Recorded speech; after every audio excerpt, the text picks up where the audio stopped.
Assalamualaikum warahmatullahi wabarakatuh. Mohon maaf ini jadi mengambil waktu makan siang. Mudah-mudahan bapak-bapak dan ibu-ibu, rekan-rekan semua yang di sini masih semangat untuk kita bertukar ilmu, sharing dan juga mungkin kita ada inspirasi dari acara ini. Sebelumnya saya mau memperkenalkan diri, katanya kalau nggak kenal maka nggak sayang, mudah-mudahan habis ini semuanya sayang. Saya Vivin, saya di Nestle Indonesia memimpin dua divisi, satu Corporate Affairs dan satu Sustainability. Di sana ada my ride or die, teman-teman dari Nestle Indonesia yang mungkin nanti di slide-slide saya ini all the compliment goes to them. Jadi saya hanya memberikan arahan dan memberikan cerewet setiap hari gitu Pak. Nah, next slide. Jadi di Nestle Indonesia kita sudah berdiri lebih dari 52 tahun yang lalu di Indonesia di bawah satu nama PT Nestle Indonesia. Kita memiliki kantor pusat Nestle Group di Switzerland di satu kota namanya VW, is a small city di surrounding by Lake Genève. Nah, dari mungkin agak berbeda dengan perusahaan-perusahaan lain, Nestle itu berdiri dengan sebuah tekad dari Henry Nestle, founder kami, namanya creating share values. Jadi sebenarnya simply pada saat itu Pak Henry berpikir beliau tuh tinggalnya di VV ya, gimana saya bisa membantu teman saya se-RT, se-RW, sekelurahan untuk bisa mendapatkan nilai lebih gitu. Dan Pak Henry ini is the expert in nutrition, jadi beliau berpikir bagaimana kita bisa dari nutrisi ini bisa membantu memberikan nilai lebih kepada masyarakat di sekitar kita lagi dan di sekitar kita lagi. Sehingga akhirnya kata sekitar itu menjadi global company. Jadi di semua tempat kita beroperasi, kita ingin memberikan nilai lebih kepada semua yang ada di sekitar kita. Ya di Indonesia tentunya kita ingin memberikan nilai lebih kepada masyarakat yang ada di Indonesia. Dan CSV itu sudah menjadi darah dan nadi yang ada di Nestle Indonesia dan ada di Nestle di seluruh dunia. Itu ketika Nestle berdiri dan sampai saat ini ratusan tahun kita really stay focus on that. Whenever we do business, we always consider CSV first. Then those CSV is also now reflecting on the sustainability commitment that we have. Maybe different from other companies, sustainability is the business in Nestle Indonesia.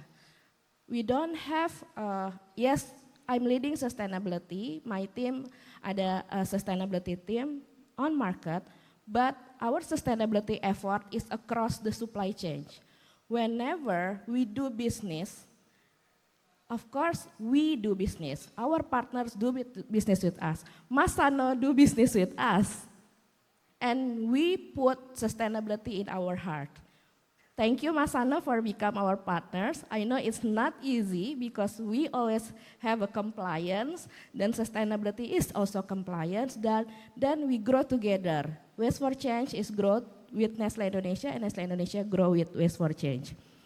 Nah mungkin balik lagi ke slide, tentu sama dengan multinational company yang ada di Indonesia juga, our effort globally itu tentunya ingin mencapai net zero emission di tahun 2050 dan harus bisa mereduce penggunaan plastik.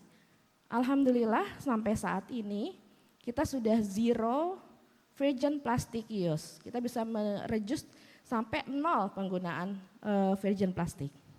Dan kemudian effort kita di Nestle Indonesia untuk menekan net zero emission itu melebihi target yang dilakukan Nestle secara global. Kalau saya sebagai pemimpin di sustainability di Nestle Indonesia, I'm very committed, not only professional but also personal, because I'm a mom. Saya tadi cerita sama teman-teman yang ada di kursi depan. Sangat susah untuk saya mengajarkan kepada anak saya, Pak, yang 10 tahun umurnya dari waktu dia bayi, toddler, capung. Capung itu apa, Bun, gitu. I never see capung anymore. Saya dulu waktu saya kecil, ada di TV itu ada ramalan cuaca. Jadi saya ke sekolah, ibu saya bilang, jangan lupa besok hujan, bawa payung. Nah, saya nggak bisa ngelakuin itu ke anak saya. Bahkan saya setiap tahun saya selalu ada pertemuan di VW. Saya jadi kerja 1 bulan di Switzerland. Dulu awal-awal saya ke VW, saya packing gampang banget. Oh, sekarang lagi summer. Tapi beberapa tahun belakangan, Pak, 3 tahun belakangan ini, saya kecelek sama climate change. Saya ke sana bawa baju tipis-tipis karena it's a summer. It's raining all days, bahkan ketika saya mau pulang, salju udah datang. So it's actually really serious problem. Dan gak ada yang bisa membantu kita untuk merubah semua ini. Kalau mindset kita terhadap sustainability masih ticking the box. So we are very serious on doing this, not only ticking the box, not only for good corporate governance, not only for compliance, we're doing this for the planet. So I said that to my team and my team is really agree with that. So everyone in Nestle Indonesia need to understand that we need to keep capung. We need to keep flora dan fauna, we need to keep our planet ada untuk anak-anak kita. Next slide. Nah, ini adalah yang kita lakukan di rantai pasok bisnis atau across our supply chain. Baby food step, but we are very serious. Dari hulu ke hilir, kita lakukan semuanya. We encourage our business to think about sustainability. Contohnya, kita bekerja sama memberikan pendampingan, berkolaborasi dengan mitra sapi perah kita. Sekarang kita I think the biggest buyer of milk dan juga the biggest kontributor di pengolahan pengembangan sapi perah di Jawa Timur. Dan tentunya kalau kita lihat sustainability-nya, waste-nya dari sapi itu luar biasa. Tapi ya gimana, orang kita ini nutrition ya, kita perlu susu. Jadi we have the responsibility untuk mengelola.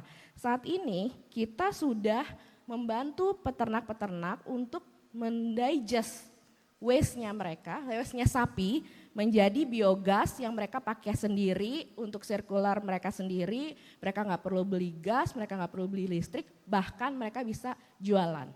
Dan itu mendapatkan income lebih dari para peternak.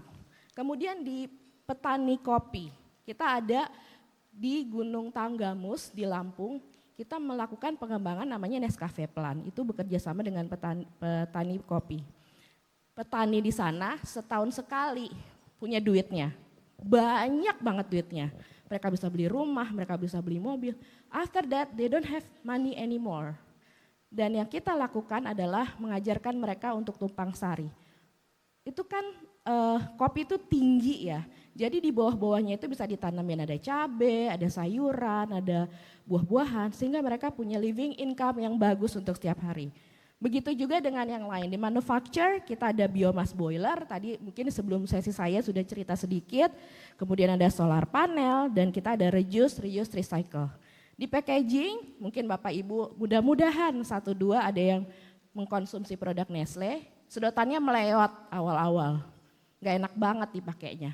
Itu sedotannya 100% kertas. Setengah menit lagi Bu. Ya, jadi kita melakukan itu di semua supply chain kita. Next slide. Ini yang akan dijelaskan Mas Sano mungkin ya. Mas Sano akan cerita bahwa kita melakukan kerjasama untuk circular economy. Bagaimana produk-produk kita collect lagi, kita recycle dan itu menghasilkan uang untuk para orang-orang yang terlibat di dalam circular economy itu. Selanjutnya,